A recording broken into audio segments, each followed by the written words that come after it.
Ay, no.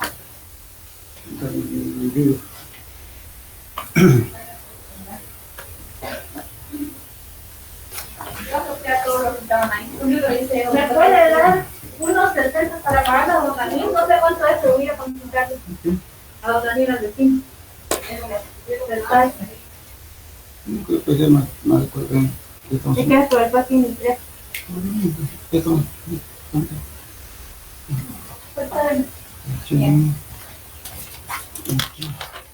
Mire, pues, ya se me está todo de este periodo que me mandó, ¿no ves? Buenas tardes, momento comunicado que lunes 18 de octubre están ingresando, dice el proceso judicial por no pago, no hay posibilidad y ya pagamos de mandar que pague. Así son. Por eso que es hasta las 3, ¿no?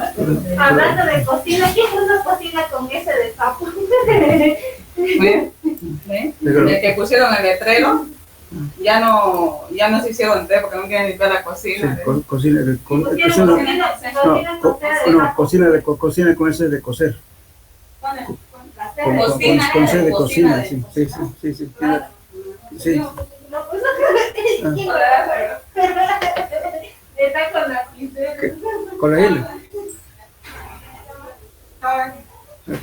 Estas son bonitas.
Hola, buenas tardes.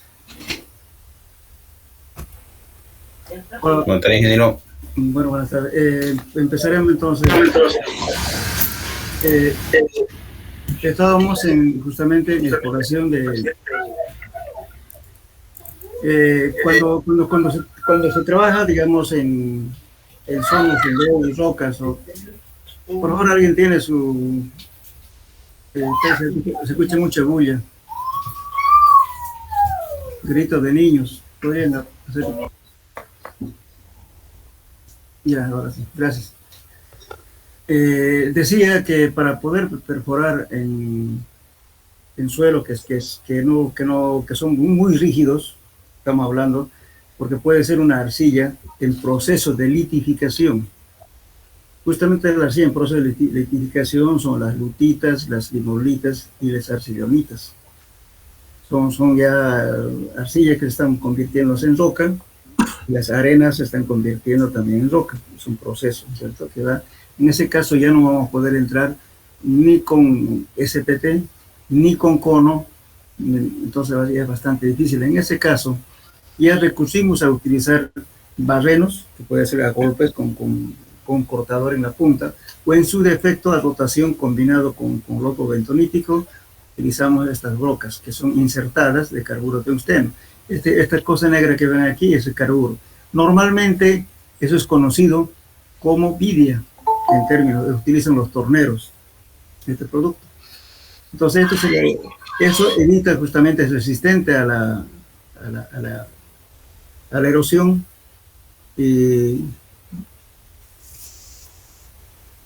a que justamente al desgaste, digamos, ¿no es cierto?, debido a la dureza del material.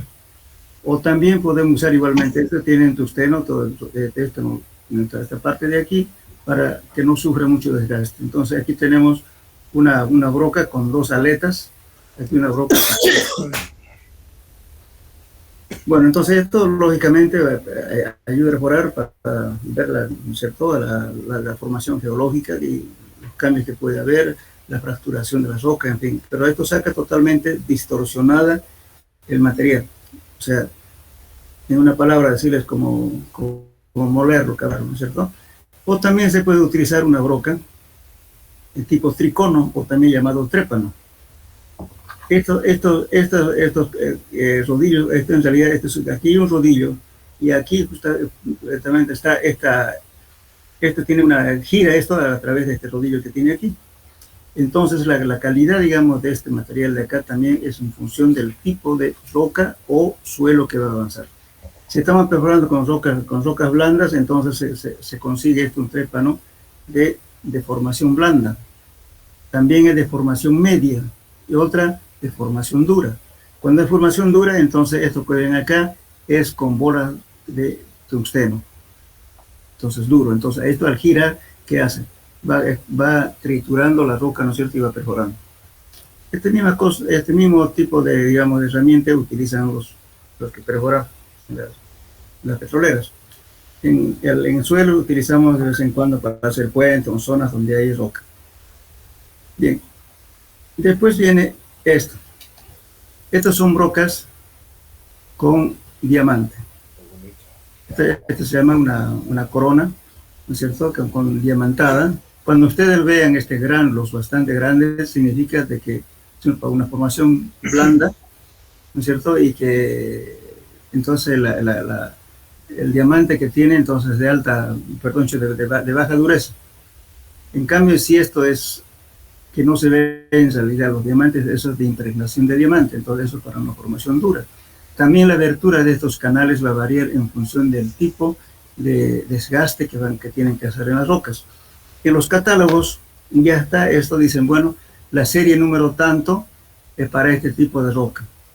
Esta serie es para tal tipo de roca. Ya dan inclusive sus pautas. Por eso siempre es importante, primeramente, ver al lugar donde se va a hacer qué tipo de formaciones rocosas existen en el lugar. Es fundamental eso para poder presupuestar, porque imagínense ustedes, le vamos a dar una comparación de costos. Supongamos que van a hacer ustedes en el lugar donde van a hacer una perforación con rocas, tengan una formación de cuarcita. Cuarcita está próximo a ser cuarzo, duro. Ya, bueno, ustedes van a presupuestar como si fuera una arenisca o una rutita que es fácil de cortar. Entonces presupuestan justamente con una corona que sea relativamente barata. Una corona. El BQ, que es más chico, después viene el NQ y HQ. Entonces, por ejemplo, el BQ, que es la más chica, que tiene esto, la abertura total es para aproximadamente 60 milímetros, 6 centímetros, y esta parte de aquí viene 3.6 centímetros. Recuperamos estos núcleos de acá. Estos son los... Su micrófono. Por favor, su bulla.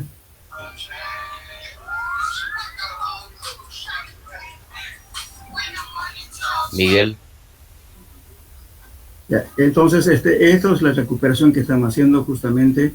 Este es un BQ, que es lo más pequeño, ¿no es cierto? Hay otros más chicos, pero este BQ es lo normal que se emplea, y BQ y HQ para mecánica de suelos, que sea para puentes, para hacer inclusive ensayos de Leuillon. Entonces, estas muestras, estamos aquí los términos que se utilizan en mecánica de rocas, estos son cores.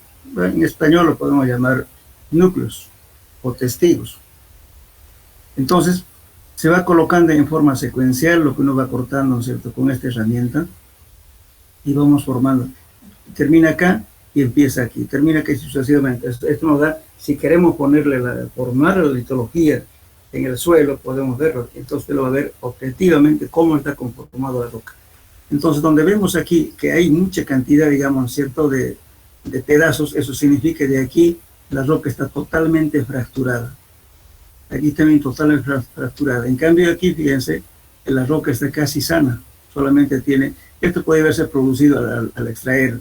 No sé si tenemos una roca sana de este tipo, entonces quiere decir que esa roca le da mayor seguridad.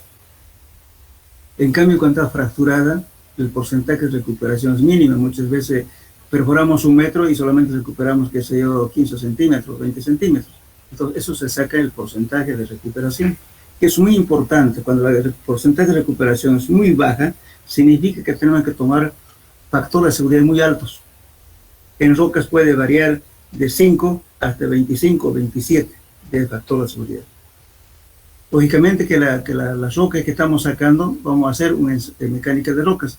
Vamos a cortar acá y vamos a someter a compresión, siempre cuidando de que el diámetro, perdón, la altura de este testigo tiene que ser mínimo 2 veces el diámetro, o 2.5 veces el diámetro.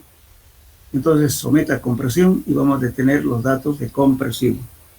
Si queremos hacer ensayos de tracción en rocas, también simplemente cortamos y lo hacemos por método de Carneiro. Es un método que se coloca una carga aquí y 2 apoyos y podemos detener los valores de tracción de la roca. Pero seguramente me dirán, ¿para qué necesitamos tracción? A ver, ¿alguien tiene una idea para qué me puede servir un dato de un valor de tracción? ¿Tienen idea? Supongamos que estamos haciendo un puente y ese puente tiene cables, ¿no es cierto? Es postensado. ¿Y los cables cómo van? Los cables van justamente con orificios clavados en las rocas de la parte lateral. Entonces ahí justamente, ¿qué se hace? Se inyecta el cemento, se mete el cable y se inyecta cemento, ¿no es cierto?, para que seque y luego quede adherido en el agujero. Entonces cuando hay la presión de tracción del cable, también la roca entra con la tracción. Entonces eso hay que tenerlo también, el valor. Entonces eso se hace en los ensayos de los testigos que sacamos. Podemos dar ensayo de tracción, de compresión, porosidad, peso específico, en fin, todos los datos nosotros podemos dar de mecánica de rocas. Con eso entonces decimos, bueno, esta roca es buena y por tanto con factor de seguridad relativamente bajo usted puede apoyar cualquier cosa, pero si está totalmente fracturado, entonces hay que como puede decir, los valores que adopta el calculista hay que ponerle un término. Por ejemplo, si yo digo una resistencia que me dé, que sea yo muy alto, no lo voy a decir, por ejemplo, póngale un peso de 50 kilos por centímetro cuadrado. Es una aberración. Porque, ¿qué pasa? Cuando yo pongo peso, ¿no es cierto?, empieza a sufrir, digamos, un reacomodo de las partículas y por tanto voy a tener un hundimiento. O de repente la roca se puede fracturar porque están totalmente rotas. Entonces pongo un término, puede decir la tensión admisible a adoptar como en este suelo, ponga que sea 4 kilos por centímetro, no menor o igual a 4.5 o 3.5 kilos por centímetro cuadrado. Con eso trabaja. Estamos limitando que no se exceda de los valores muy altos. ¿Por qué? Porque la roca está fracturada. Aparte de eso, determinamos lo que se llama la calidad de roca. Este término de acá, el RQD, significa calidad de roca. Entonces, para determinar la calidad de roca, contamos, ¿no es cierto?, todas las partículas que salen mayores o iguales de 10 centímetros, entonces se saca el porcentaje de en 1 metro cuántos pedazos de esos tiene, entonces se saca el porcentaje de RQD. A esos cuerpos de prueba se somete a los ensayos de compresión, tracción, etc. Eso es lo que se hace. Entonces, lógicamente que estas rocas hay diferentes formas, fíjense. Eso es muy importante. El técnico que contraten ustedes para que haga el trabajo tiene que ser experto y con experiencia, si no lo va a hacer fracasar. Porque estamos hablando de cosas, supongamos, esta roca por una formación relativamente blanda le va a costar por lo menos alrededor de unos 400 a 500 dólares. Bueno, y si es impregnada con alto quilataje de diamante, eso le vaya a costar 700, 800 dólares. Entonces, si la persona que no sabe usar adecuadamente el equipo, porque este es un equipo de perforación, tiene aquí un aplicador de presión para que rompa esto, la roca, y a la vez va girando, y tiene una caja de cambios como un vehículo normal, de 200 revoluciones por minuto hasta 4000 revoluciones por minuto. Tiene un guinche, todo lo demás. Entonces, la aplicación de la presión, el operador tiene que saber cuánto le va a aplicar de presión. Entonces eso es muy importante para que la persona que va a hacer el trabajo sepa escoger la broca adecuada para que no haya mucho desgaste.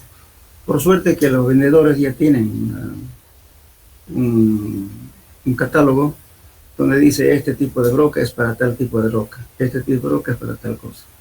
Entonces ayuda para adquirir. Y bueno, entonces ahora, cuando se trabaja en zonas muy fracturadas, es importante que utilicemos doble herramienta. O sea, se coloca un tubo, no sé si tengo que, lamentablemente no puse, bueno, se trabaja con doble herramienta. Supongamos que estamos perforando en un lecho de río, que es lo más fregado. Entonces, ¿qué hago? Primeramente voy a meter un casing, una camisa, que va a tener mayor diámetro que esto. Esa camisa también tiene corona de diamante, tiene diamante. Además, en la parte lateral también tiene diamante para que no sufra el desgaste por abrasión al hacer gira del tubo. El tubo que se utiliza también es de alta resistencia a la abrasión, no es cualquier tubo, no es un acero dulce, digamos, es especial para perforación, por eso cuesta caro el varillaje de perforación para este tipo de equipos. Entonces se mete el casing, la camisa, y bueno, una vez que se mete, se mete este equipo para sacar el núcleo, el corte que va a través del tubo. Y si las partículas tenemos sueltas, entonces si estamos girando con esta broca, ¿qué va a pasar? Va a haber desgaste, no va a cortar nada porque las piedras están girando conjuntamente con la broca y por tanto no va a perforar nada y se va a gastar la herramienta. En ese caso, se hace inyección de cemento. Al agujero, ¿no es cierto? Se le mediante un tubo, se lo coloca lechada de cemento. De tal forma, ¿no es cierto?, de hacer de que las piedras sueltas, las gravas sueltas que hay ahí, no nos permite perforar, se agarre, ¿no es cierto?, y nos permita cortar y para seguir perforando. Sacamos el núcleo que estamos sacando acá, hasta el nivel donde entró la camisa, y después otra vez metemos la camisa, sucesivamente vamos metiendo doble herramienta. Entonces justamente el costo de usar doble herramienta, doble corona, entonces hay que cobrar más caro. No es lo mismo que perforar en una roca sana, que perforar con canto rodado en el río. Es más caro, gasta más herramientas. Bien, entonces esto lógicamente se utiliza en puentes, en edificaciones. Por ejemplo, en La Paz nosotros hemos hecho trabajos para edificios bastante altos, que tienen 30 niveles, el otro tiene 33, en fin. Ahí se perforó justamente con roca, porque es pura piedra, canto rodado. Entonces hay que necesariamente perforar con este material, con este tipo de equipo. Bien, ahora también sirve, justamente la próxima tarea que van a tener ustedes va a ser cuando vemos la permeabilidad, voy a dar una tarea que se llama el ensayo de permeabilidad mediante el método de Leu-Young. El Leu-Young es un método que sirve para determinar si esa roca está totalmente fracturada, si se va a perder el agua por filtración o no. Entonces se hace un ensayo de permeabilidad, pero para eso también se utiliza justamente las mismas estas herramientas. Se va perforando en donde haya, si todo el estrato, digamos, tuviera roca fracturada, entonces podemos hacer el ensayo cada metro. o donde haya cambios de material. Si encuentro roca fracturada, ahí hago. Y si es roca sana, entonces ¿para qué voy a hacer? Voy hasta encontrar otra formación y ahí voy a hacer el método de Young. El método de Young, ¿en qué consiste el ensayo? Perforo, hago el agujero con este sistema, el hueco en la roca, y luego saco la herramienta de rotación, y voy a meter una tubería, lógicamente con un packer especial, es una tubería metálica. El packer se llama, es una palabra, podemos decir un tapón, que entonces le voy a taponer y el agua voy a meter mediante el tubo. Entonces, para que cuando estoy metiendo el agua a presión al agujero, entonces tiene que haber un tapón de tal modo que no salga el agua por arriba, sino tengo que obligar de que el agua salga por la parte lateral. Entonces, para eso tengo que tener unas barras de acero. Podemos utilizar tuberías galvanizadas, ¿no es cierto?, de 3/4, 1 pulgada, ¿no?, dependiendo del caso, y le colocamos un packer, un tapón que venden los fabricantes. Y luego, a través de una bomba de alta presión, una bomba de pistón, estamos midiendo la presión. Esa presión también tiene que estar calculada en base a lo que puede ocurrir si yo tengo una represa de 40 metros. Entonces, fíjense la presión que va a sufrir la parte lateral de la masa de agua. Entonces, yo tengo que similar más o menos aproximadamente lo que voy a meter el agua. La presión tiene que estar más o menos igual a la presión que le voy a colocar cuando esté embalsado el agua, cuando el agua está acumulado. Entonces meto presión y vamos a ver la cantidad de agua que entra por unidad de tiempo. Eso es el número de Young. Entonces, si es excesivo, entonces, ¿qué hacemos? Tenemos que hacer un tratamiento en la parte lateral y en el cierre de la represa para que no haya fuga por filtración. Entonces hacemos agujeros en la parte lateral, en la parte central, y inyectamos cemento o bien arcilla defloculada. Es decir, aceite que ponemos un dispersante y le hacemos como leche y le metemos con bombas de alta presión a los agujeros, o bien lechada de cemento. De tal modo que ese cemento, ¿no es cierto?, taponea todas las fisuras que tiene la roca, para que el agua no salga libremente, si no habría muchas pérdidas por filtración. Entonces, justamente el ensayo de Young nos sirve para eso. En túnel es lo mismo. Si va a hacer un túnel, hay que hacer un ensayo y hacer ensayo de Young. Porque imagínense, toda una roca totalmente fracturada, y cuando hay lluvia, va a chover agua que da miedo. Entonces, de repente, los vehículos no van a poder pasar por exceso de agua.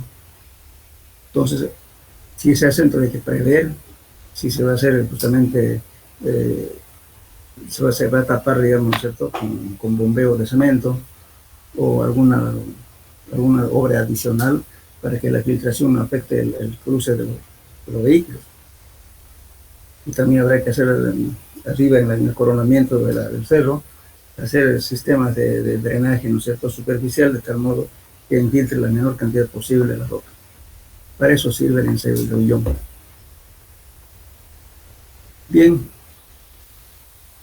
lógicamente esto, como vuelvo a repetir, hay diferentes diámetros, dependiendo de la necesidad, pero mecánicas de rocas, como en el caso nuestro, el NQ y el HQ es suficiente. El NQ es el que saca más de 3.4 y el HQ le saca de 6 centímetros de diámetro. Es lo suficiente para hacer lo que necesitamos conocer para estructuras. Bien, entonces eso sería en cuanto a la formación, digamos, cómo perforar en rocas. Ahora también, muchas veces cuando hace un sondeo común, aparece una camada de gravas o piedras. En ese caso muchas veces dice, bueno, no se puede pasar, aquí rechazo, métale el peso que quiera, porque ahí hay piedras, ¿no? Puede ser puntual. De repente unas cuantas piedras ahí, justamente lo que está perforando, se chocó con eso y va a creer que es piedra. En ese caso se hace un sondeo al lado a unos 2 metros de distancia, mejor si son 2 o 3 lugares, ¿no es cierto?, para evaluar lo que se llama la potencia estratigráfica. ¿Qué significa la potencia estratigráfica? en la magnitud de esa cantidad de ese material, si realmente es todo en extensión o simplemente es puntual. Por eso hay que hacer un chequeo, ¿no? Uno no puede decir, ¿sabes qué? Choque piedra, rechazo, le pone R, bueno, métale cualquier peso, no. Puede ser que sea muy puntual. Hay que estar seguro de eso. Muchas veces, si es así, ¿qué hacemos? Utilizamos una barreta o bien un cincel con punta afilada y le metemos a golpe, lo partimos la piedra y atravesamos, lo hacemos a un lado.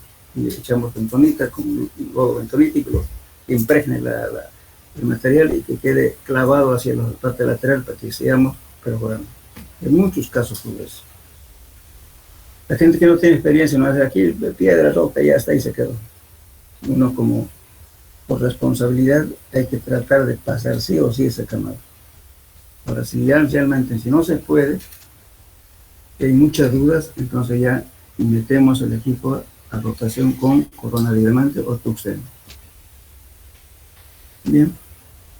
No sé si tienen preguntas, jóvenes, de lo que estamos hablando.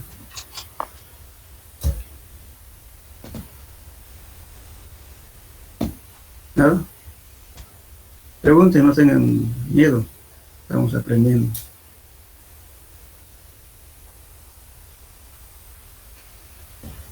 Hola, ¿me escuchan, no? Hola, hola. Sí, yeah. Sí lo escuchamos, ingeniero. Yeah. Sí, ingeniero, se escucha. Perfecto. Entonces vamos a ir, ya que no hay preguntas, vamos a ir a los métodos geofísicos. Son métodos indirectos para evaluar justamente los suelos. Uno de los métodos geofísicos son los métodos indirectos. Uno de ellos es el método sísmico. El método sísmico se utiliza mucho en el área petrolera. ¿En qué consiste este ensayo? En la propagación de ondas, en la velocidad que hace las ondas. Pues nos da, por ejemplo, ¿no es cierto? Este es metros por segundo es velocidad. Pero justamente aquí tenemos, primeramente se hacen agujeros, ¿no es cierto? Hasta una cierta profundidad y se ponen justamente las cargas explosivas y mediante un detonador hacemos que exploten justamente los explosivos que están hechos en los huecos, que están colocados en los huecos. Y mediante un amplificador, ¿no es cierto?, lo que se llama el oscilógrafo, se registra justamente, ¿no es cierto?, la propagación de ondas en diferentes profundidades. Entonces, en función de eso, se mete a un programa que tiene, ¿no es cierto?, ya está computarizado, y le va a dar justamente el perfilaje eléctrico, el perfil geotécnico aproximado de las formaciones que existe ahí. Entonces, este tipo de ensayos se hace a mucha profundidad y, lógicamente, también se hacen en diferentes direcciones para evaluar todo el área donde se sospeche que hay petróleo en un caso. Pero en nuestro caso es muy específico. A veces en cruce de puentes se hace o la posibilidad de ver si hay una falla geológica, hasta dónde va esa falla. Si de repente vamos a hacer un camino donde hay una sola falla geológica, entonces, ¿cómo se determina la falla geológica? Así de mirar simplemente no lo vamos a ver. Entonces, si el geólogo más aprovecha las imágenes satelitales o fotografías aéreas. Antes era aéreas, ahora hay satélite. Pero es justamente, ¿no es cierto?, por la formación de la textura, vegetación y todo lo demás, detecta que puede haber una falla geológica. Entonces ahí tenemos que hacer estos ensayos. No con el objetivo de buscar petróleo, aquí de buscar oquedades, digamos, de dónde puede estar la falla. Para eso es útil en este método. Bueno, después viene el método de resistencia eléctrica, que es el método más utilizado en nuestros fines. Eso fue inventado por el doctor Wegner. ¿Y en qué consiste este método? Te coloca, fíjense, el equipamiento que vamos a utilizar. Aquí tienen, fíjense, aquí lo podemos ver objetivamente. Aquí estamos haciendo un trabajo para detectar si hay agua o no hay agua. Estamos haciendo un sondeo eléctrico vertical, un CEP. Entonces aquí tienen carreteles, un tipo de cables, que son estos que están viendo acá. Y luego tengo una fuente de poder, que esta es una simple batería de vehículo. Y lógicamente tenemos tenemos el antenímetro, ¿no?, que lo va a leer la corriente eléctrica, y tenemos electrodos que estamos clavando en diferentes lugares. Bueno, aquí está la línea, ¿eh? Aquí hay un punto y otro punto y otro punto sucesivamente en toda esta línea. Y después lo vamos a hacer en diferentes lugares, también en sentido transversal, también, y evaluamos con una malla, ¿no es cierto?, en qué lugares podemos encontrar la posibilidad de encontrar agua, o posibilidad donde nos permita perforar. De repente en un lugar es pura piedra, entonces va a ser difícil perforar. Entonces con esto nos da un sondeo, un perfil, lo que llamamos sondeo eléctrico vertical, pero aproximado, no es tan real. Una variación de estrato puede ser 1 metro, 2 metros, dependiendo de la sensibilidad del equipo y también de la experiencia del geofísico. Este señor que está aquí es un geofísico. Este es un fiscal de obra, este es un ayudante, y aquí también un ayudante que está ahí por parte de la empresa. Bien, entonces ahora la resistencia, la corriente, la caída potencial de esto se pasa. Entonces, cuando están pasando energía, están midiendo un valor. Entonces, este potenciómetro eleva y baja el voltaje de la corriente. Entonces, si quiere mayor profundidad, va incrementando la potencia. Igual que un equipo de soldar. Si usted quiere utilizar un electrodo más grueso, aumenta la potencia, ¿no es cierto?, el voltaje. Lo mismo aquí. Este aparato tiene un elevador de potencia, un potenciómetro, que incrementa el voltaje. Entonces, lógicamente, de todo el paso de la corriente a través de esto estamos midiendo con un amperímetro. Estamos midiendo. Entonces, aquí, fíjense, la resistividad eléctrica estamos midiendo aquí, y ya está tabulado, fíjense, está en ohmios por metro. Tenemos la pirita, agua salada, arcilla húmeda, gravas y piedras, relleno compacto, arenas y piedras, etc. Tenemos una serie de otras cosas. Entonces, esto, por ejemplo, es útil. Muchas veces se combinan las dos cosas. El SPT se combina con este método geofísico. Por ejemplo, en el estudio que hicimos nosotros en el planta de urea de Bulo, primeramente se hizo un trabajo conjunto entre geofísica y SPT. SPT sirvió justamente para calibrar los equipos de sondeo eléctrico vertical. Entonces, ¿qué se dice? Bueno, aquí me da tantos golpes, tanto de humedad, es arena limosa, arena arcillosa, etc. ¿no?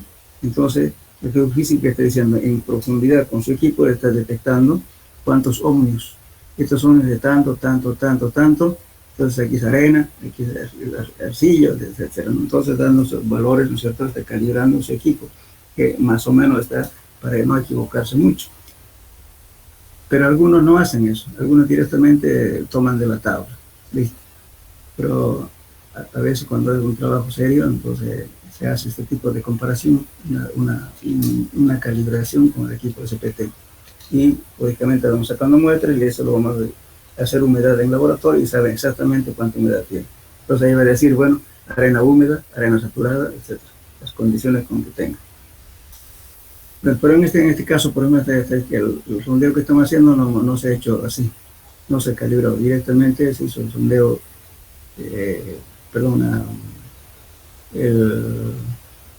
el sondeo eléctrico, pero en este sistema quería decir, hay una variación. Lo que estamos viendo aquí en este esquema es del método propuesto por Wagner, el autor del método. Hoy en el día se está manejando ya el método Schulberger. La variación es más que todo por la disposición en el Schulberger, ya no necesita ya colocar que sean distancias iguales, puede ponerlo como quiera, simplemente después de eso se mide. Entonces tienen algunos cambios que han hecho, ¿no es cierto? Y los modelos más que todo, ¿no es cierto?, de simulación para obtener el dibujo de la estratificación del suelo. Ahora en el día casi todos utilizan el Schulberger, pero todo está basado justamente en el método de resistencia eléctrica propuesto por Wagner. Entonces, la formulita de Wagner es esta. La resistencia eléctrica es esta. 2 por pi, por la separación de los electrodos, por la corriente eléctrica, dividido entre la intensidad de la corriente. Eso nos da la resistividad. Entonces el doctor Wagner, ¿no es cierto?, estaba reconocida por la US Boreal estándar, ¿no es cierto? Y bueno, ahora ya otros autores ya han variado un poquito su fórmula y su forma de hacer los ensayos, y es el método que están empleando, es el Schulberger. Bien, este es el que más se maneja en nuestro método, el cruce de puentes. Por ejemplo, si estamos haciendo un edificio de 30, 35 pisos, digamos, un peso grande y estar seguro de lo que estamos haciendo. En ese caso, se combinan las dos cosas. Supongamos que ustedes van a perforar, qué sé yo, a 30, 35 metros, con SPT o con cono, con lo que sea. Y hacen su perfil geotécnico y van a tener los parámetros a cada metro, todo lo demás. Pero ¿qué pasa después de los 35, 40 metros? No se sabe nada, ¿verdad? Puede ser que haya oquedades. La formación geológica es bastante caprichosa. Si están trabajando, por ejemplo, en zonas calizas, como el Puerto Suárez, Guijarro, en todas esas zonas piedras calizas, y hay lo que se llama cavernas kársticas. Las cavernas kársticas son cavernas en piedras calizas, donde circula el agua, entonces suele haber cavernas muy profundas, a veces causas de agua subterráneas. De repente no lo detectamos los 30 metros de eso, pero los 35 hay ese problema. Imagínense asentarle un edificio sobre eso, entonces es peligroso. Entonces para eso se emplea este método, para hacer una observación a mayor profundidad. Eso más que todo. Y luego también en cruces de puentes también se hace este tipo de ensayo. Y en los vertederos de residuos sólidos.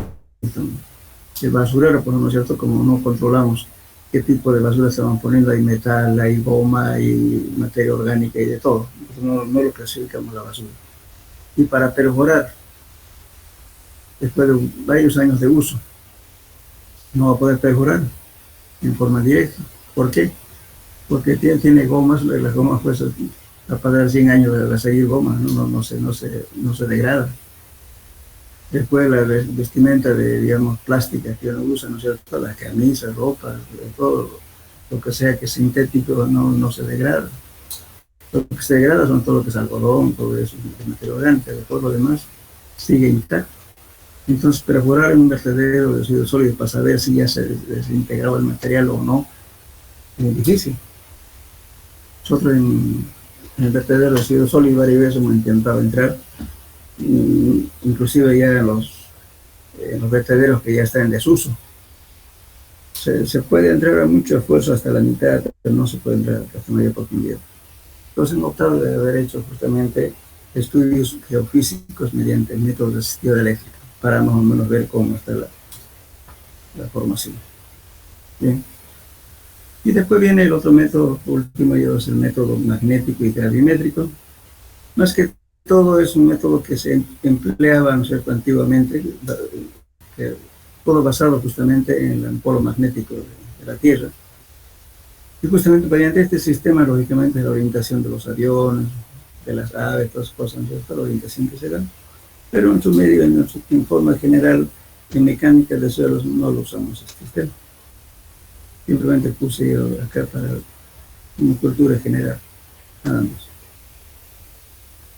Bien, entonces esos serían los sondeos indirectos. Simplemente por el electrodo que estamos clavando al suelo, no estamos sacando ni una muestra, fíjense. Pero sin embargo estamos hablando de arena con piedra, agua fresca, suelo arcilloso, con arena, caliza, cuarzo, etc. Entonces estamos hablando en aproximaciones. Lógicamente, este trabajo, por ejemplo, muchas veces, cuando uno hace un estudio para planchadas, para petroleras, que es necesario trabajar en forma conjunto la actividad que hace el geofísico con la actividad de la geotécnica. Y entonces es siempre bueno tener una persona de apoyo cuando se necesita este trabajo. Bien, yo voy a tratar de buscar un informe, pasárselos por internet, posibilidad para que tengan un modelo de lo que estamos hablando, real, de trabajos. Otro macho de los trabajos en las petroleras, cuando había gas, ahora ya no hay gas, los charros y eso, no sé. En los 14 años de cosas no han encontrado un pozo de gas, ni de petróleo. Todo lo que se está explotando es lo que hizo la antigua y así mismo. Hubo inversión. Dentro de poco vamos a comprar gas. No hay gasolina, tampoco diésel también se compra. Increíblemente, el combustible que traemos, ¿no es cierto? Gasolina y diésel, ¿de dónde creen que traemos? De Chile. Y Chile no tiene ni un pozo petrolero. ¿Y cómo tiene refinación de petróleo y gasolina?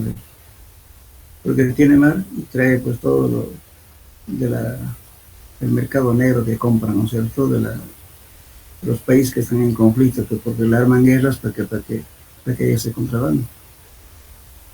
Todos.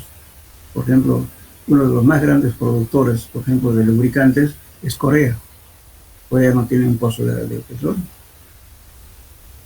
Y siempre lo están en combinación con los, o sea, estos gobiernos, ¿no es cierto? Llámese derecha, izquierda, son la misma porquería. ¿Qué hacen? Primero enriquecerse, ¿no? Y después, bueno, aprovechan a los pueblos y le dejan pobres. En el caso nuestro, ¿no? No sé, no es cuestión de política, pero eso me enferma. Imagínense, en nuestro país está famoso George Soros, el famoso izquierdista que hace revoluciones, contrabando de armas, de todo. Y es accionista de la mina San Cristóbal, con intereses todavía, ¿no es cierto?, con asociados con los famosos gobernantes en la producción de litio. Así de simple. Nuestro país está mal. Somos ricos y todos los países que tienen recursos naturales quedan pobres porque las huchas bien se lo comen, acompañados justamente por el enriquecimiento de los gobernantes. Llámese de izquierda, derecha, de cualquier color, la misma, porque por eso, fíjense, ¿cuánto de territorio hemos perdido? No por guerra, por manejos netamente de la politiquería. Hemos perdido justamente, como se dice, en gabinete. Me disculpan que toque te mete un poquito. ¿Por qué hemos perdido el Acre? El Acre estaba todavía en situación de conflicto hasta el año 1964, un poquito más antes. Hasta que Brasil le ofrece la construcción del ferrocarril Santa Cruz, Puerto Suárez. Financia la construcción y se firma justamente la pérdida de por vida todo el Acre boliviano. Ahora, ¿qué han hecho los grandes salvadores de nuestro país? Le vendieron las acciones a quienes, a los chilenos. Y los chilenos les han hecho nuestros ferrocarriles. El ferrocarril que está en los Andes, fue vinculado justamente a Argentina, con todo el demás. Ahora no hay trenes, se lo han sacado hasta los rieles. ¿Dónde está el cuidado de, digamos, estos recursos? Ustedes saben que el transporte ferrocarrilero es el segundo, es el más barato. El primero es el fluvial, o sea, transporte por el agua. Como no tenemos agua, no tenemos mar, bueno, nos resulta a nosotros transportar más barato en tren. Pero los ferrocarriles que había, toda la infraestructura ferrocarrilera se ha deshecho. Lamentablemente. Yo voy al interior, los trenes que venían de La Paz que iban hasta Argentina, ya no van. El ferrocarril que existía en La Paz, Oruro, Cochabamba, se ha deshecho. El ferrocarril que venía de Chile, pasaba por Potosí, pasaba por Sucre, y Sucre conectado justamente ¿cómo se llama? Con Uyuni, Argentina. Ya no existe. Bueno, ustedes que son generación nueva, tienen que pensar en nuestro país. Somos un país limítrofe. Tenemos que hacer de que la infraestructura ferrocarrilera sea más grande, sea competitivo. ¿Por qué? Porque las cargas por camión no sirven. Hay gente, como ustedes han visto, ¿no?, haciendo aeropuertos para llevar banana a la Argentina. Hacer las cosas más, elevaciones más grandes. Independiente de todo. Yo pienso como boliviano. Bueno, seguiremos con el asunto porque si no van a meter juicio por difamación. Bueno, no sé si tienen preguntas hasta ahí, jóvenes. ¿Tienen dudas? Díganme. O alguna cosa que hayan visto también, para que veamos.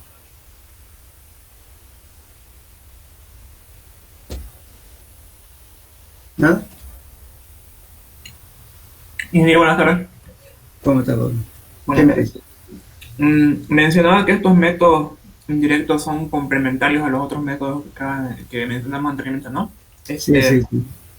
Entonces ambos se pueden usar en cualquier instancia, o bueno, cuando queramos hacer un proyecto se pueden usar cualquiera, ¿no? Bien que me toca el tema. Me estaba olvidando. Mire, muchas empresas dedicadas a dotaciones de agua a zonas rurales, pueblitos, han fracasado con el programa del Evo Mi Agua. No porque el gobierno sea malo ni porque sea bueno, sino simplemente por la mala ejecución de proyectos. Por cuestiones políticas, ¿no es cierto? El proyecto se hace en La Paz y no conocen el oriente, no conocen las zonas. Entonces han hecho proyectos, ¿no es cierto? Y lamentablemente las empresas que se adjudican el trabajo es bajo un proyecto que se ha licitado. Pero en la licitación el proyecto dice, a mí me ha tocado unos 2 o 3 casos, dice un pozo de 4 pulgadas, supongamos, profundidad 150 metros. Muy bien. Dice colocación tantos metros de filtro, bomba de 15 HP, por así decir. Todo ya está en el proyecto. Entonces el pobre empresario va, se adjudica el trabajo, saca préstamos, garantías bancarias, pone en prenda su casa, todo lo demás. Resulta que va al lugar allá, resulta que no encuentra agua. Perforamos agua, yo me tocó hacer eso. Me dieron un proyecto con todo, estaba ahí. La empresa que me contrató me dice, mire, aquí está el proyecto, usted sigue el lineamiento de esto. El fiscal supervisor por parte del gobierno es este. El fiscal nunca aparecía. Hizo el pozo hasta 150 metros, ni una gota de agua. Le llamo, le digo, señor, aquí todo es arcilla. ¿Por qué no hace geofísica? No había justamente este estudio. Cuando no se conoce acuíferos de las zonas aledañas, nunca hagan ese tipo de cosas. Primero hay que hacer geofísica. La geofísica no les va a decir de tanto de agua, pero le va a decir por lo menos qué formación geológica hay en profundidad y si hay posibilidades de cantidad de agua. Si la geofísica fuera tan exacta, ningún pozo petrolero fracasaría. La única forma de saber su capacidad de producción es justamente colocando bombas y bombeando, sacando el producto. El agua es lo mismo.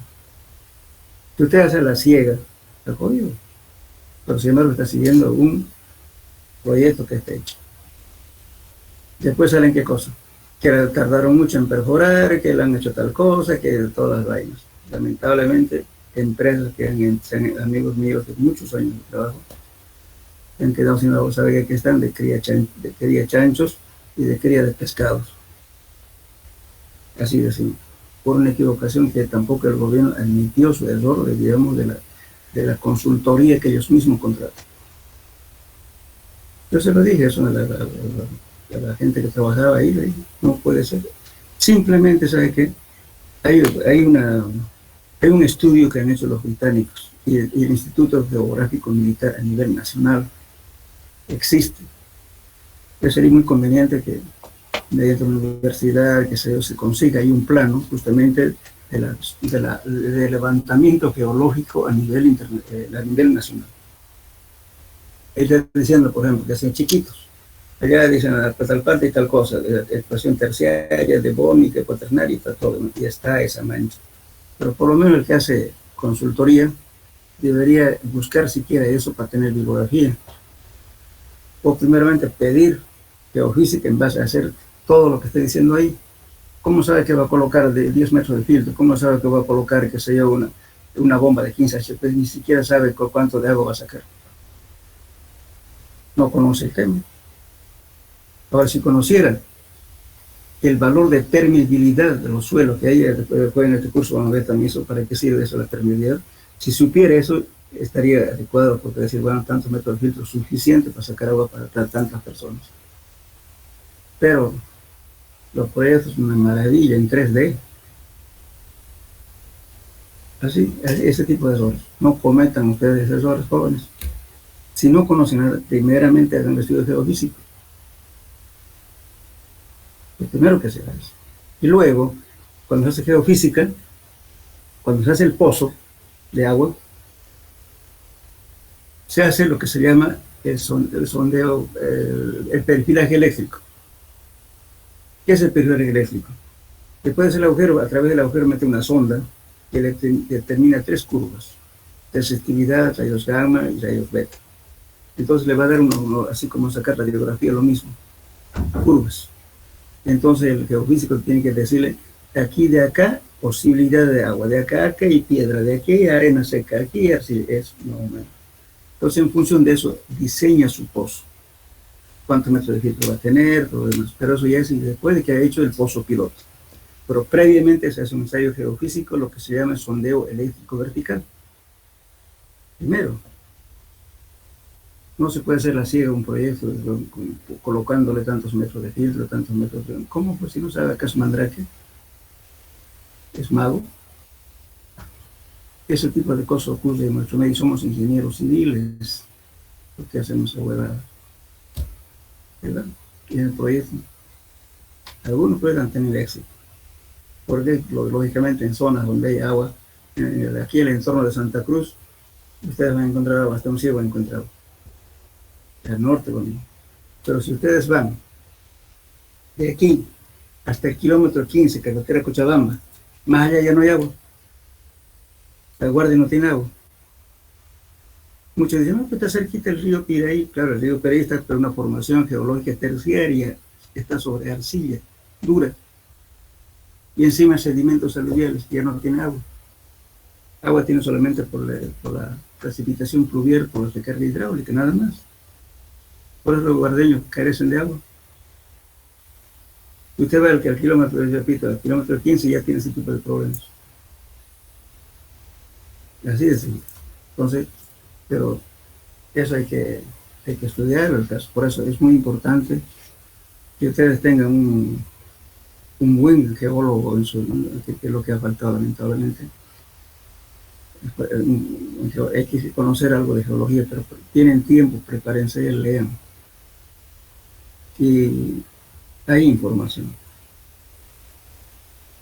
Pero no agarrar un proyecto que está hecho y copiarlo, inclusive, miren, el orden, la secuencia de trabajos, ni siquiera hacen por disimular que no han copiado, le ponen lo que se hace al final, lo ponen primero. Por ejemplo, dicen, ¿no? Igual que una construcción, ¿verdad? Cuando ustedes construyen, ¿qué hacen? Instalación de faenas, ¿no es cierto? ¿Qué instalación de faenas? Limpiar, colocarle, qué sé yo, la caseta, los baños, todo lo demás para que el personal trabaje. Después, ¿qué hace? Replanteo, ¿no es cierto? Después del replanteo, ¿qué hace? Excavación para cimientos. Cimientos, entonces tiene su etapa, ¿verdad? Pero si a usted le están poniendo primero, como primer ítem ya, hormigón de vigas, usted yéndose de lo último al primer ítem. ¿Qué está haciendo eso? El tipo que lo que ha hecho no sabe lo que está haciendo. ¿Sí o no?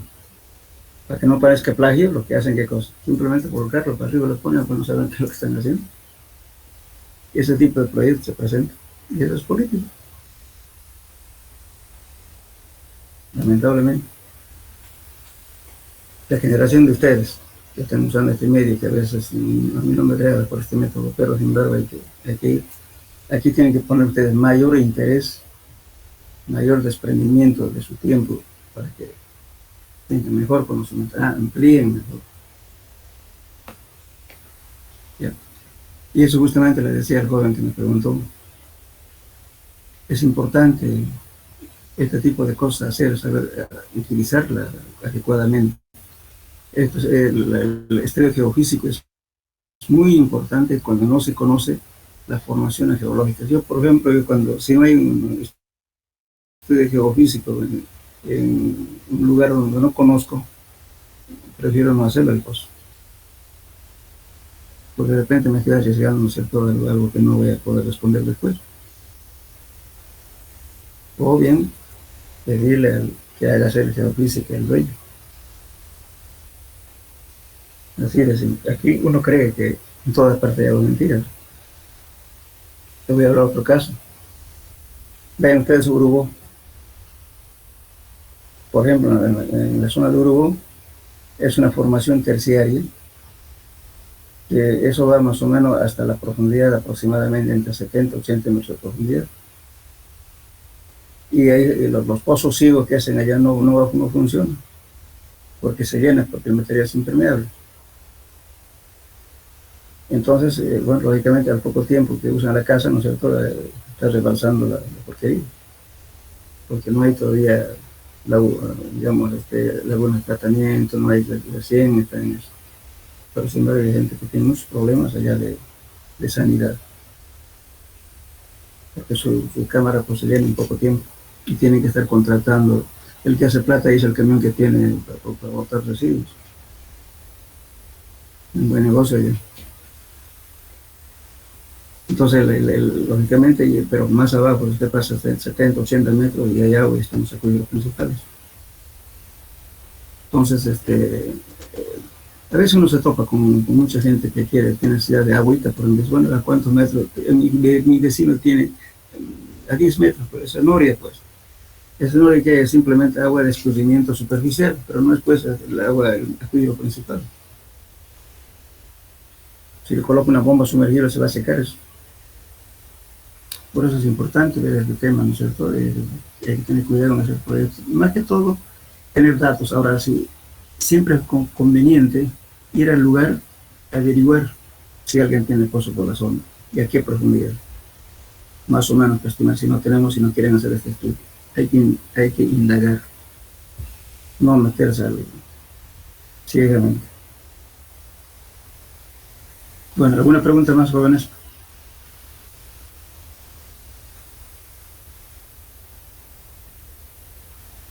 ¿Nada? ¿Hasta qué hora es nuestra clase? Hasta las 6:15, ¿no? O 6:30. 6:15. Ya 6:15, ya tenemos tiempito, entonces vamos a hablar lo siguiente. Bueno, antes de, digamos, de hablar de la utilización de los datos que tenemos los sondeos, vamos a hablar justamente de cuánto, o sea, en base a qué vamos a ver qué profundidad vamos a hacer los sondeos. Hay varios criterios, pero los criterios que más, al menos a mí me convence lo siguiente. Este criterio que estoy viendo aquí, ya no lo usen. Yo le he puesto así lo que se pensaba antes. Vamos a hablar del número, tipo y profundidad de los sondeos. Cuando hablamos de profundidad de sondeo, el número y tipo de profundidad de los sondeos dependerá del tipo de estructura y área a construir, como también de la formación geológica y del lugar del estudio. Pero sin embargo, mencionaremos algunos de estos criterios. Este fue el primer criterio. Decía, por ejemplo, un ratito voy a enchufar mi computadora.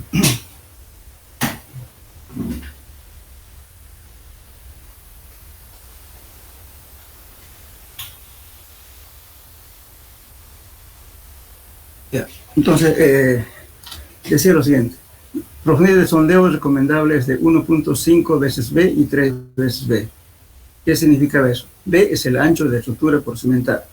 De repente mi estructura era, generalmente siempre en construcción hablamos de una forma rectangular. B5 es el lado menor. Entonces yo tengo un edificio, una casa de 15 metros de ancho por 20 de largo, 30 de largo, entonces voy a poner 20 de el ancho. Entonces imagínense si yo tengo una casita digamos de 2 pisos, va a ser 15 metros, ¿cierto? Y entonces mi sondeo 15 por 1.5, ¿cuánto da? Casi 22 metros, ¿no es cierto? ¿Hola? 1.5 por 15, ¿cuánto sale? 22 metros. Es una aberración, ¿verdad? Perforar 20 metros para una casita de 2 pisos, ¿verdad? No funciona. Entonces este criterio ya no se maneja. Ahora el segundo criterio, que es más convincente. Dice, se debe calcular que la incidencia de la transmisión del bulbo de presiones y el interior del subsuelo de la máxima carga aplicada no sea mayor a 5 y 10% del valor de Q. ¿Qué significa esto? Supongamos aquí está el nivel del terreno natural y quiero saber cuántos metros voy a perforar. Entonces tomo en cuenta, digo, bueno, usted lo primero que va a preguntar es, ¿cuántos pisos va a tener su casa, señor? 5. Ya. Bueno, usted más o menos estoy hablando, ¿no? Por piso aproximadamente se adopta entre 12 a 16 toneladas por piso. Entonces, bueno, pongamos que sea 12. En 5, ¿cuántos son? 60, ¿no? Significa que va a haber una columna cargada con 60 toneladas. Entonces, 60 toneladas va a estar transmitido hacia abajo. Estas 60 toneladas que transmite la columna va a estar justamente soportada por una zapata. Y esta zapata podemos hacer rectangular. La forma geométrica rectangular reparte mejor las presiones, pero siempre trata de trabajarse con fundaciones rectangulares, no cuadradas ni circulares. Siempre hay que tratar de que sea rectangular. Entonces, agarramos, ¿no es cierto?, este P, el 60 toneladas, lo divido entre el área de la zapata. Entonces, nos va a dar esto, sigma, presión va a ser igual a qué. Este Q, aquí vamos a ver, Q va a ser igual a P sobre A. P, la carga centrada, dividido entre el área de la zapata. Entonces, esto nos va a dar Q. Bueno, este Q para mí vale 100%, ¿no? La presión. Entonces, voy a calcular, ustedes justamente en suelos 2 vamos a aprender a calcular a cada metro la incidencia de esta presión hacia el interior del suelo.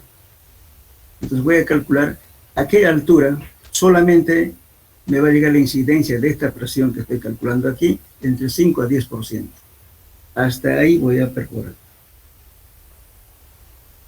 ¿Me entendieron?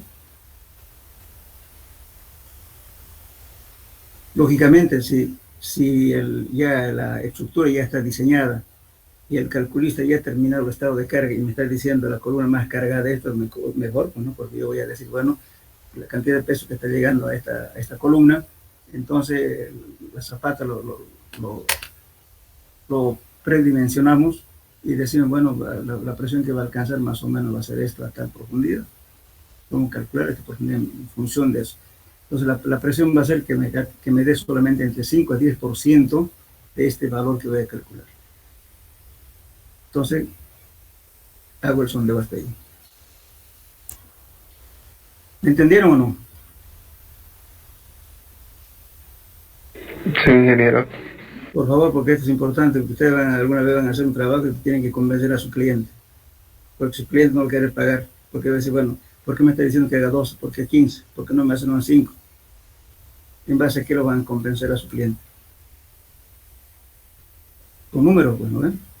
Entonces usted le dice, bueno, señor, ¿cuánto de piso tiene esto?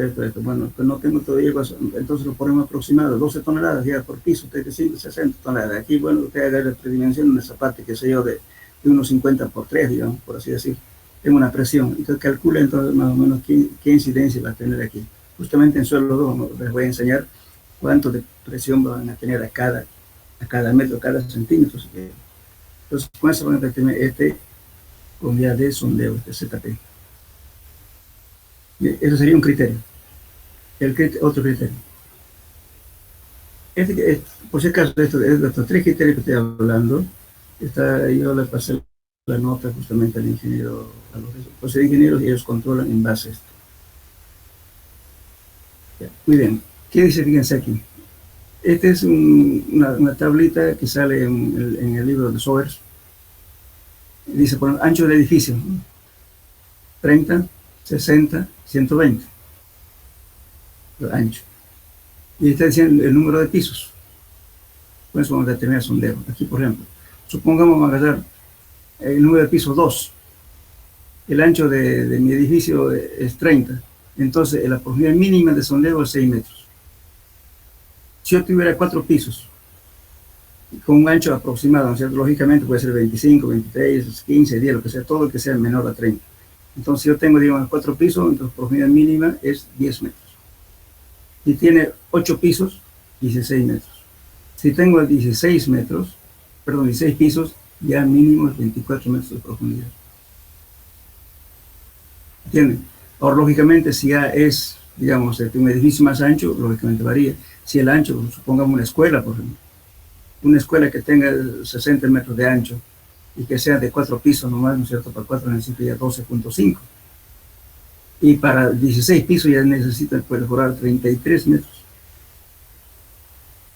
Entonces va variando en función del ancho del edificio. Siempre considerando que sea rectangular. ¿Me entendieron ese cuadro? Sí. Quiero que me entiendan bien eso, porque eso les va a servir en su vida profesional cuando ustedes trabajen en esto. Ahora, la otra regla es la siguiente, ¿no?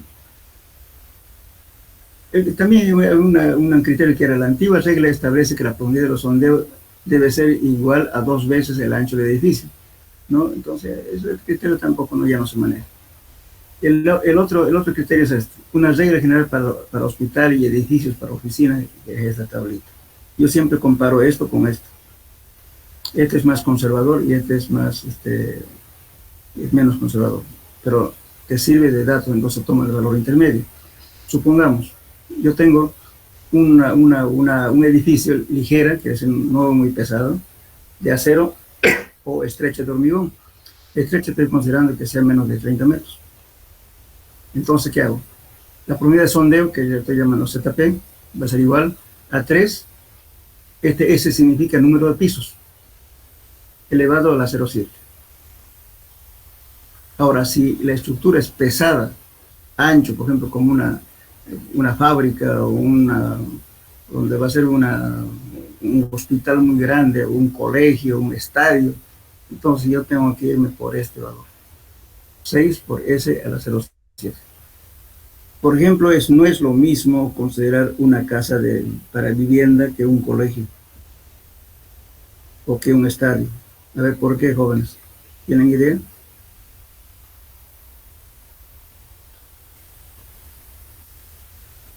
¿Tienen idea por qué? ¿Un estadio tiene más carga viva?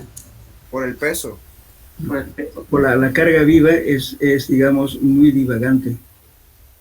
Por ejemplo, ¿qué pasa, no? Cualquier cosita que vea, ¿dónde van todo el público que está ahí? Un sector, ¿verdad? Y cuando mete un gol, ¿qué pasa? Todo el mundo se para, ¿verdad? Y gritan. Entonces las cargas vivas son bastante divagantes. Igual que un colegio. Un colegio, cualquier alumno hace una jochita por ahí, todo el mundo se va, ¿verdad? Igual que en la universidad, ¿no? Una vez una elección, por patear, por sentaron en una aula que estaba en el tercer piso, y casi la mitad de esa gente, más de 15, estaban arriba. Entonces, imagínense la carga viva como se va a un lado. En cambio, en una vivienda no va a pasar eso, ¿no? Entonces, por eso es importante que se tomen muy en cuenta hospitales, estadios, o sea, inclusive las zonas donde hay actuaciones, que sea de artistas, que sea todo lo demás. Hay que tener en cuenta. Y también donde hay efecto eólico, por ejemplo, los galpones, hay que tener muy en cuenta. No por el peso del galpón, sino es por la magnitud de la vibración de las cargas eólicas, eso es lo que está empujando. Es una barrera natural y el viento sopla durante horas. Y entonces el suelo puede llegar a tener una resonancia. La resonancia de ondas ocurre cuando todas las frecuencias de las ondas tienen la misma magnitud, ¿no es cierto? Por mucho tiempo, el suelo colapsa. Eso es una falla por resonancia. En los puentes lo mismo. ¿Por qué en los puentes, no es cierto? No están fijos, empotrados, tienen movimiento.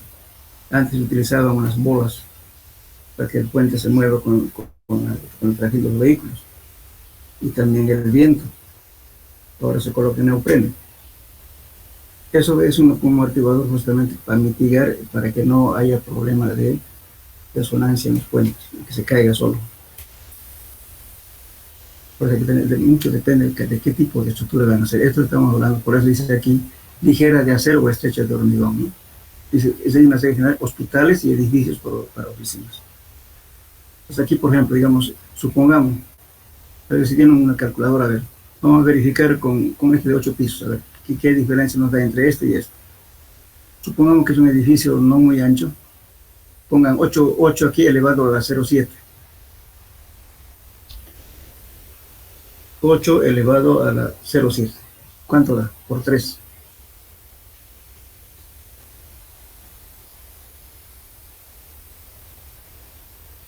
$12.86 me da, ingeniero. ¿Cuánto? ¿11? 12. 12.87. 13 metros, ¿no es cierto? Redondeando, ¿no? 13. Sí, Aquí sí. le da 16, ¿verdad? Entonces, ¿cuál va a ser el medio entre 12, ¿no? 12 y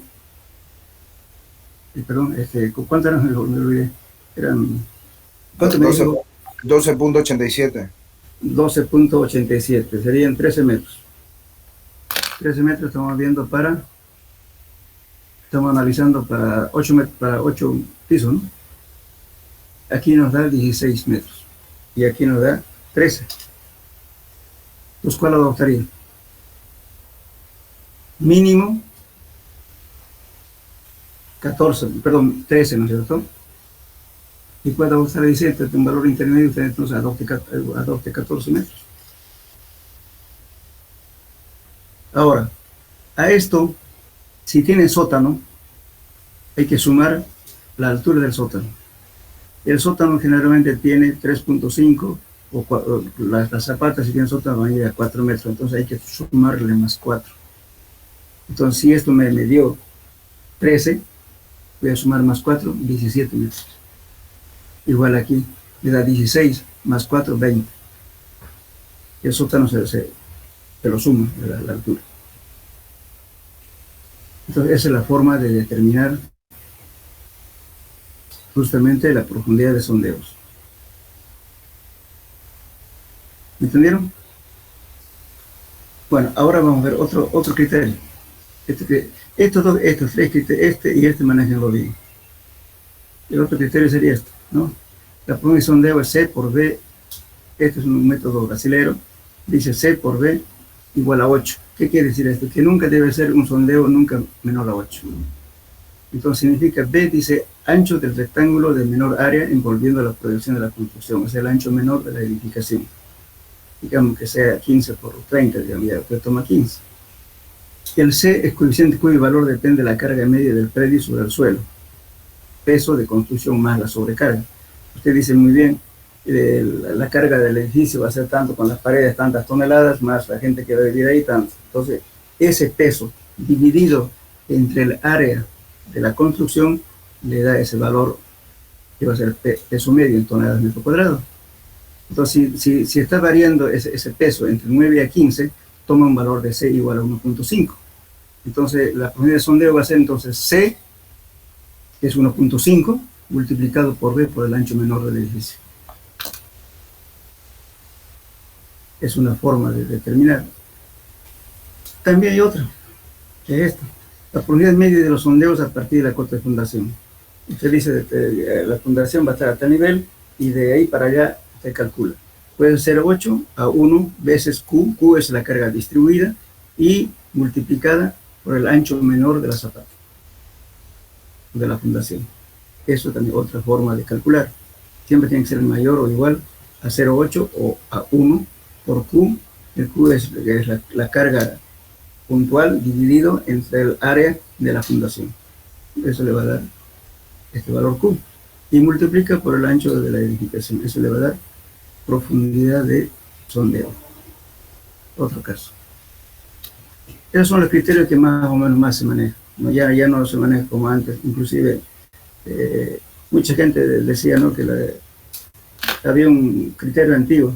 Le cargaban una mesa y le decía si la pata se hunde tantos centímetros en el suelo, entonces vamos a perforar tanto. Y así es que ya murió, ya no funciona. ¿Está claro hasta acá, jóvenes?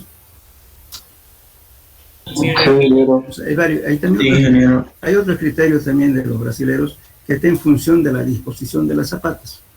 Pero rara vez uno tiene ese tema, porque resulta que generalmente se hace el estudio de suelo antes del cálculo de las fundaciones. Hay un método que determina, por ejemplo, el área de las zapatas, si está en forma continua, si tiene excentricidad, todo lo demás, entonces usted calcula en base a la forma de la disposición de las fundaciones. Eso, si quieren, véanlo, está en el tomo 1 del Homero Pinto Caputo, de mecánica de suelo y sus aplicaciones. Pero eso no lo puse yo porque es muy difícil que uno encuentre un plan, ¿no es cierto?, que esté totalmente distribuido. Y generalmente dicen, bueno, yo voy a construir tantos pisos, y bueno, en función de eso determinan. Por eso este es bastante útil, ¿no? Especialmente esto. Yo manejo esto más esto. Y a veces calculo con esto. Cuando sé los datos de acá, calculo qué incidencia va a tener a esa profundidad. Entonces yo verifico las tres cosas. Entonces digo, no, tu profundidad de sondeo es esto. Justamente a veces hay que discutir con los arquitectos, con algunos ingenieros, ¿no?, los colegas también que no manejan muy bien esto. Y peor, pues a los propietarios, ¿no?, porque no saben, pues, de suelo uno creen que uno le está cobrando por cobrarle. ¿Por qué dice tan profundo? Pero hay que justificar. Y lógicamente también esto no quiere decir que exactamente si usted encuentra un terreno duro a los 3 metros, ya no puede entrar, que sea unos 4 o 5 metros más en esa camada, lo deja ahí. También más después en la próxima clase vamos a hablar justamente de esto, cuándo separan los sondeos. ¿Está claro hasta acá? Ingeniero. Bueno, Sí, ingeniero. dejaremos acá entonces, por favor, ya. La próxima clase continuamos. Está bien, ingeniero, muchas gracias. Hasta luego, jóvenes. Hasta luego, ingeniero. A ver, ingeniero. Hasta luego.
¿Y qué esperamos nosotros, pues?